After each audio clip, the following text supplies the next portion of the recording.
Hey, hey, hey, it is my favorite time of the week, the opportunity for us to have a live conversation called Ask Me Anything. So every week I source questions from you, people hanging out on the internet. Y'all ask your questions and I get to answer them live. So hello, welcome that you're here.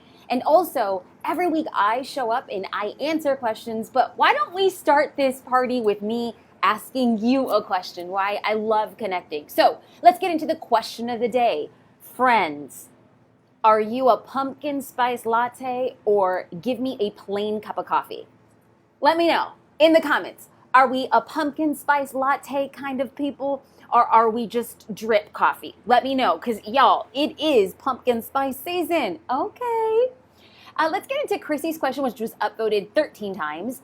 What's the best way to get engagement on Facebook?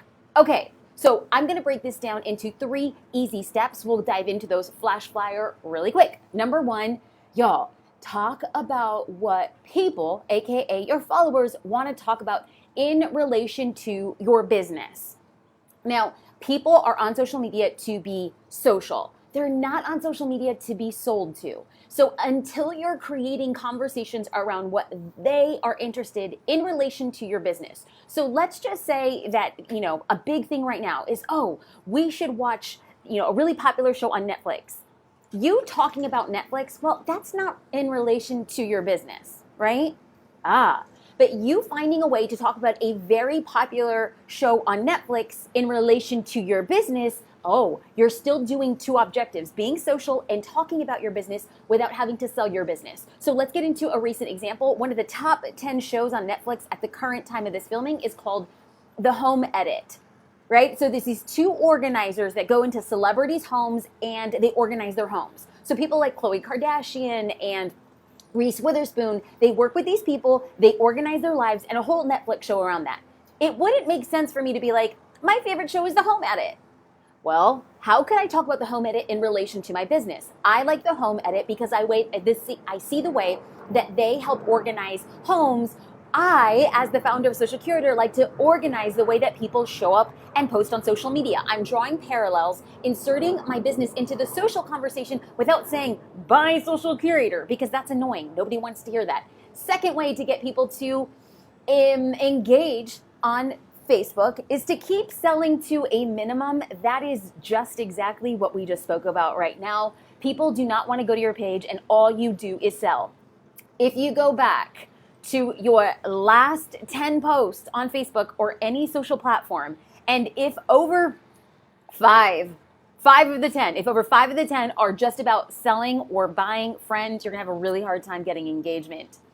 Now, what I'm going to encourage you to do is to check your analytics. Analytics is a term used on like Instagram and Facebook, aka insights.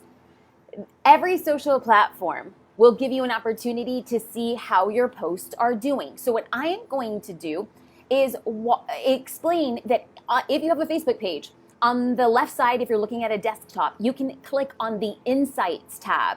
You click on the Insights, and then you're going to see your top performing post. You're going to see, did you get more followers this week or did you lose followers? Was your engagement up or down? Then you look at the content that you posted for that week and then you're like, these are the things that I really need to fix. Your insights will help you show what was the most engaging and let's dive into those to repeat more engagement. If you already know what's engaging, do more of that. Yes and amen. Okay, let's get into the next question from Janelle. Janelle said, do you prep and rehearse before you go live? If so, how long? I'm just curious. On your most recent live Q&A about hashtags, you just jumped on unexpectedly and it didn't faze you a bit. So impressive. Okay, so for anybody who's not familiar, what you're looking at right now was a peek at last week. So I go live every week on social media and I use a sort like a broadcasting tool called Wirecast. And I had accidentally pressed live and I was sitting there and I was like waiting. I was like, hey, I'm ready to go live. And then I didn't realize I had already been live. So people were watching me and my husband have a conversation, which was awkward. But hey, it's social media. You show up as you. So this goes back to Janelle's question. Do I prep for lives? And the truth of the matter is, yeah, but probably not as much as people think. So let's walk into how I prep for a live. Number one, I should probably take a step back and let people know that I have made a dedication to go live on Facebook and Instagram at minimum once a week. Why? I just want to give back to people. I always, and I know some people aren't religious, but when I started my business, I promised God, I was like, God, if I ever have a business, if anybody ever wants to pay attention to me, I promise I'm going to pay it forward. So going live and connecting with people without any expectation, paying it forward. All right, so let's go into how I prepare. Number one, I review pre-asked questions. So let's go into Janelle's question. Now, if you notice with that red box around it, her question was upvoted 4 times. Now let's go back to Chrissy's question, that was upvoted 13 times. So what we're doing is we're focusing on letting the audience tell me what they, aka you, want to know more of. So every day before I go live, I'll just pop out a post. I'm like, hey guys, I'm gonna go live. What are your questions? I let the audience, we're strictly democratic up in here. You know, it's like the votes matter. So I just answer questions that are top voted. So we go through, let's get back into step number 1. I review the pre-asked questions. Number 2, I choose the most popular and then I add them to Wirecast. Now, I use Wirecast to go live, which is how I can flip through screens. Do you need Wirecast? Absolutely not. I am not an affiliate. I don't get a kickback. This was just what somebody recommended and I used it. I have to note, Wirecast is one of the most expensive options on the market. I didn't know that. I just got it and I was like, okay, this is what I need. You can use things like Ecamm, BeLive, Wirecast. You can go live on Facebook using, which I do often, just my phone. So not a plug for that, but if you guys would like to see a full behind the scenes of how I go live on Instagram and how I go live on Facebook, including all the tools, tutorials on how I do that, you can get a free resource. Download the videos and the guides, jasminestar.com/go live. It's completely free. I just want to make sure, yes, I'm sitting outside. If you hear airplanes, you know. Okay, I want to make sure that we are giving a shout out and answering live questions. Oh, I have to go back because we have to have a little bit of a throwback to the question of the day. Question of the day is, are you a pumpkin lice? Are you a pumpkin spice latte drinker or a plain cup of coffee? That is the question of the day. So shout out to Hannah, she's a pumpkin spice queen, and Catherine, cold brew all year long. Catherine, that's because you live in California, queen. Okay, let's get into Courtney. She says just hot chocolate. Bree Marvin Miles asks, my question is, what if you've just been absent? How do you regain trust and momentum on posts? Bree, and anybody else who feels like I kind of just took a break. Number 1, you are right where you are supposed to be. Number 2, momentum is something that is built. If you did it once before, you can do it again. This is coming from a person who just last month, I took a 10-day social media break. I took a sabbatical. I didn't take my laptop, my phone. I completely unplugged. Of course, did I worry about losing momentum? Yeah, that's always your thought. But guess what? When you consistently show up and you make the commitment to, people start responding all over again. And what you can't lose something that you don't own. We don't own engagement. We don't own the algorithm. We don't own LinkedIn, Twitter, YouTube, Instagram, Facebook, all these things that have an algorithm. We don't own that. So our job and objective is just to show up and do us the best way that we know how. Robin Foster said, what if you don't have an audience yet to go live?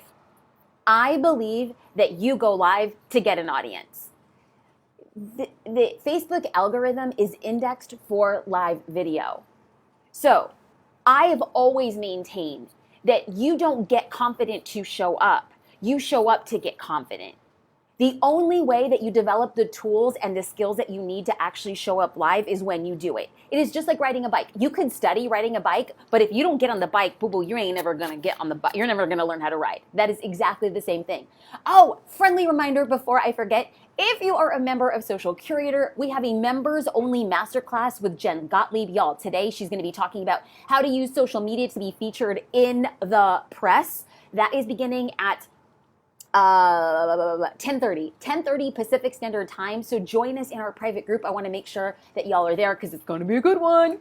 Okay, Catherine Anfeld, this was upvoted 3 times. If you had to choose just one platform for your business, which one would you choose and why? My answer, Catherine, is the platform choice is customer driven. I do not care what my personal preference is. If I am using social media for my business, my number one platform, my platform of choice is going to be, where is my dream customer? Because quite honestly, I could love YouTube. I could love YouTube. I probably spend a lot of time on YouTube. I'm a search-based, visual learner. But I don't think my dream customer is on YouTube. I make videos for YouTube, but my first and foremost, where is my dream customer living? She's living on Instagram. Now, your dream customer, they could be living on Twitter. If you're in the writing world, the speaking world, the political world, there's a good chance that if you're serving clients in that market, Twitter's still the go-to platform. If you serve other business owners, anything small business, C-suite business owners, your dream customer likely exists on LinkedIn. If you are really focusing on like the 15 to 22-year-old market, I would still say that you can have a phenomenal following on Snapchat or TikTok. Now, you might say, yeah, but Jasmine, Snapchat, that's yesteryear. No, it's not. It's still hitting for a specific demographic. Again, this boils down to, do you know who you're marketing to? Now, if you guys watch these videos live or on a replay at some other latent time, but you're consistent with me, you're going to be like, Jasmine, you always say that. Listen, I'm going to keep saying it until I'm blue in the face, because no matter how many times I say it, people will always go back, well, yeah, I know who my dream customer is, but I want to sell to anybody who will buy. And like, I get it. It's tempting. We're all out here trying to hustle, trying to pay our bills. But if you don't serve one particular audience extraordinarily well, and you know that dream customer backwards and forwards, and that dream customer is real to you, and there's a knowing, you will always miss the mark if you aren't hell-bent on serving that person. That is why I show up on Instagram every single day. I go live, I do reels, I do stories, I create IGTVs, I do photo posts, I do video posts that are less than 60 seconds. I do it all. Why? My dream customer is there. What is the second biggest platform where my dream customer exists? A very close second is Facebook. That's why I'm out here showing up on Facebook 6 or 7 times a week, going live every single week. Why? This is where my audience is. But first and foremost, I'm always going to go back to number one, who are you serving? Who is your dream customer, and what platform are they on? Because the platform choice is customer driven. I don't care if you love Instagram, if your audience is not on Instagram, or maybe not as much as they are on another platform, boo-boo. It is time. It is time for you to make that decision and create content for that platform. Let's dive into Devon. Is it important to have all social media product pictures look the same? Should you use the same filter, color scheme all the time? Now, I know I'm going to ruffle some feathers or chap some hides. I know this. But I always want to be 100 with you. I always want you to know, first and foremost, I reserve the right to change my mind. Because if you've been around the block with me for a minute, you know back in like 2016 and 2017, I was all about, your Instagram account is like a magazine and you're an editor and you need to curate your magazine so people know what you're about. I have also been known to say, Instagram's like a museum and you're like a curator and you're basically walking through and you're a docent and you're explaining all about how gorgeous everything looks. And I just want to be 100 and let you know that this is how my Instagram account looked in 2016. Light, airy, empty space. It was my magazine. And then I pretended in 2017 that, I am just living that editorial fashion life, traveling the world, everything edited the same. In 2018, a little bit more incorporating my lifestyle to kind of figure out like who I was and what I was doing, because I saw the trends changing on social. I started seeing in 2018 and 2019 that it was less about being perfect and more about being seen. Like Instagram changed during that time strongly from me, look at me, I have a great life, look at all the cool things I'm doing and let me over curate, to, hey, I just want to see who you are. It was during this time that I saw some pretty massive growth on Instagram when I started showing up just as myself. Today, as of this morning, 391,000 followers, and my feed doesn't look half as pretty. This is a snapshot of my recent feed. If you were to compare both of the feeds, I had much prettier feeds in previous years. And now I'm less concerned about the feed being pretty and focusing on, let's create content I'm going to show you who I am. And specifically, I'm really thankful that I made the decision to be like, bump the perfection. I am here to show up as me. It actually worked really well in my favor to have a relationship with my audience. And this is what I want to encourage you to do too, is that if I had really curated a life of being like aspirational, I travel a ton, look at me, I'm so cool, these are like all of my fashion brands tagged because that's what the cool girls do these days, I think it would have been a really hard transition during COVID. When COVID hit, we live in California. Now, I understand that it's different around the United States, like no tea, no shade. Where I live, Orange County, California, it has one of the highest COVID rates in all of California. So our experience has been we're wearing masks, we're not going out a lot of things are still closed. As a result of that, if I had to show up on social media, there would be a disconnect, right? Like all of a sudden, my husband and I are sequestered in our apartment because our social worker, we're currently in the adoption process. It still has not been finalized. She just encouraged us, stay at home, take care of the baby. We don't want to have to ask any other questions. And we're like, okay, so this is currently where we're at. If I had tried to like really over curate my life on Instagram, I think there would have been a massive disconnect with everything that's going on in the world. I'm thankful that I'm just showing up as myself. I'm thankful I'm posting more iPhone photos in addition to my DSLR photos. I'm happy that I'm creating IGTV videos, beautifully produced, as well as just on my iPhone. I just want to show up as me. Oh, can we have a moment? Oh, I'm sitting outside on my apartment balcony. So let's have a moment for the wind because Beyonce just graced us with her energy. It's the angel of Beyonce. And I should also take a note that for people who are unfamiliar, number one, my name is Jasmine Storm, I'm a business strategist. I'm happy you're here. And then number two, I bought a fixer-upper. And then unexpectedly, a week and a half later, we adopted a baby with around 24-hour notice. We couldn't move into the fixer-upper. We had to move into an apartment, which is where I am right now. I live now less than 1,000 square feet with 3 people. And I'm out here just trying to build my business, trying to do what I can with what I have while we try to build our future dream home. But we haven't lifted a hammer to it. We bought the house, goodness gracious now, 8 months ago. Haven't done any construction because of, wait for it, COVID. Wow, y'all, just wow. Let's dive into a couple of live questions. Janelle Wallace, how often should you be posting for your business and how often should you be posting to gain trust? Oh, actually, bam, Janelle, you and Liz Romney are asking the same questions. Liz asked, and this was upvoted 4 times, do you recommend posting every day on Instagram or do you recommend posting some days but posting stories every day? And my response, straight out, ladies and gentlemen, is do as much as you can, when you can, how you can. That's just facts. I am going to tell you to do as much as you can, when you can, however you can. Because social media is very, very much like deciding to get in shape by going to the gym. Now, if you say, Jasmine, I want to lose 5 pounds, and I say, I want to lose 5 pounds, and you decide to eat well and work out every single day, and I decide to not change the way I eat, and I'm going to work out once a week, you might lose 5 pounds in a month, and I might lose 5 pounds in 4 months.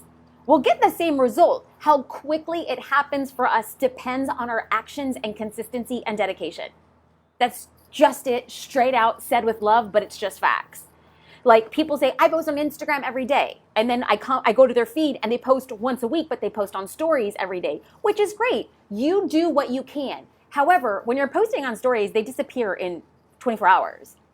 So it's great that you're doing that, but remember, not everybody is seeing your stories. Why am I so pretty staunch about posting on stories every day and posting on Instagram every day? Is because some people consume stories and some people consume the feed. Studies show that not even 50% of the Instagram audience is looking at stories. Not even 50%. So here you are creating content that disappears in 24 hours for less than 50% of the audience to actually consume it. So you're not doing it wrong.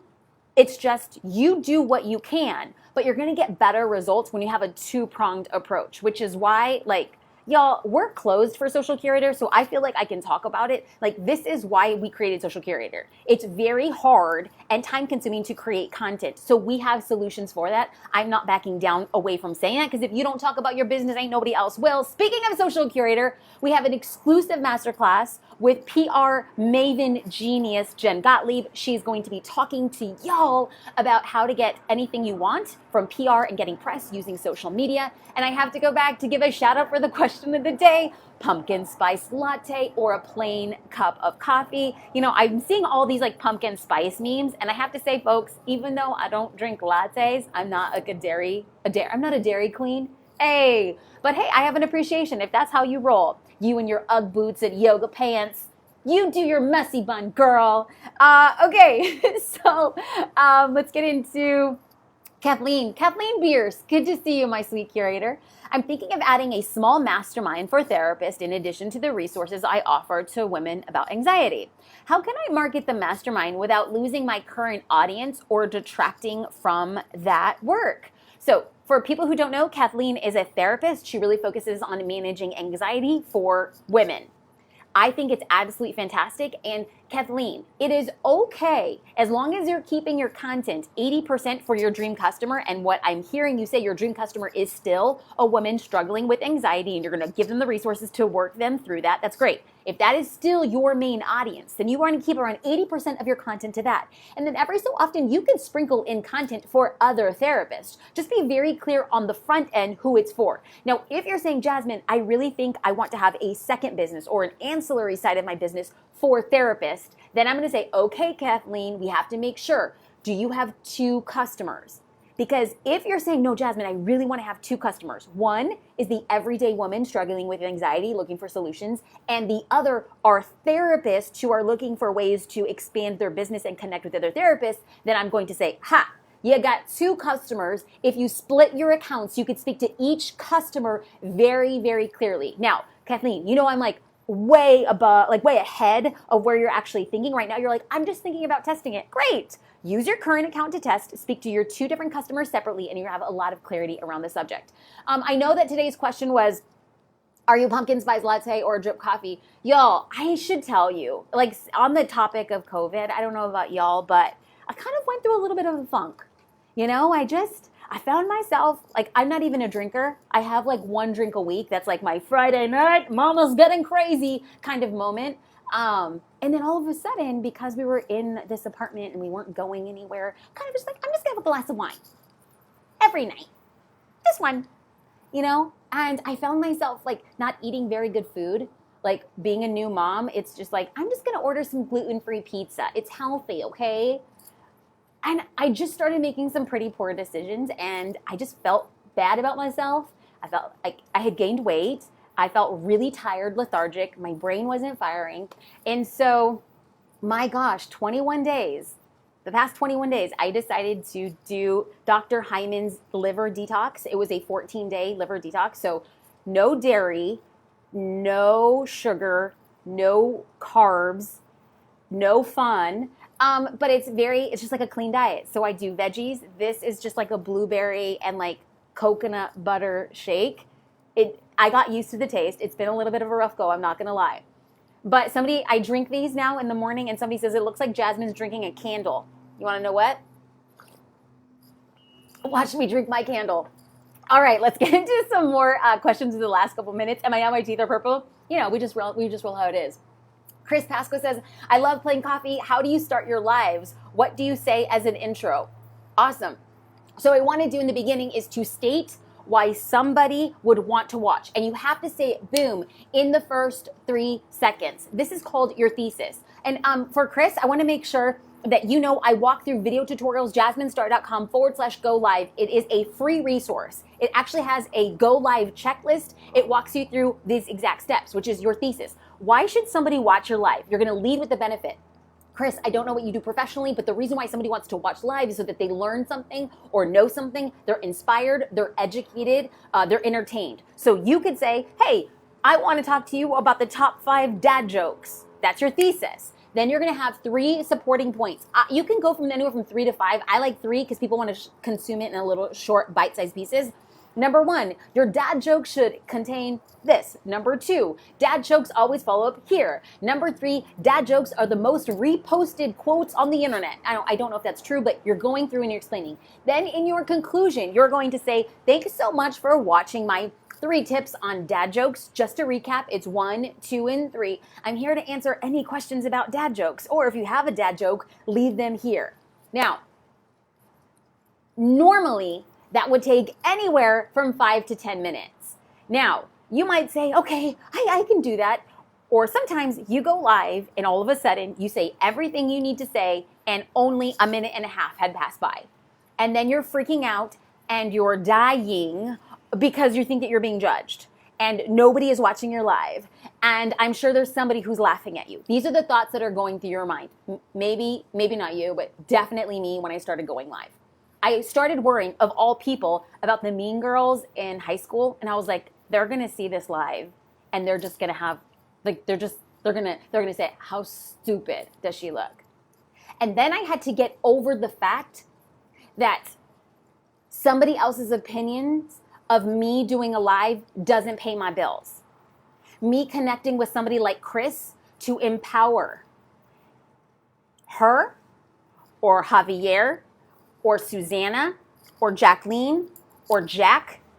Me doing that means more to me living in my light and living in my purpose. So while I could care about what anybody else is saying about me sitting on this tiny patio with traffic going by and airplanes flying overhead, and what I could say is people like, oh, she's doing it wrong. Do you see that's bad lighting? She doesn't have it right. I hate her opinions. I don't give a rip what people think about me. All I want people to do is trust that I have their best interest in mind. If you are, hold up, let me pause because airplane, if you are a business owner looking to take your business from one level to the next, I firmly believe that any objective a business owner has or wants is facilitated by social media. I do not care if you are a public speaker. I don't care if you're a politician. I don't care if you're a puppy walker. I don't care if you create pom-poms. Everything you want to do can come back by, boom, social media anchoring it. Is social media a business? No. If you have 100,000 followers, you ain't got a business, you got followers. First and foremost, I just got a DM yesterday from a former member of Social Curator. And we were just like, girl, ladies and gentlemen, we want to take 10,000 small business owners and have them make over $100,000 by 2023. I got a DM yesterday and she said, Jasmine, thank you. I not only had a $100,000 year, I just had a $100,000 launch. She does not have a lot of Instagram followers. She has a business. You want to know what?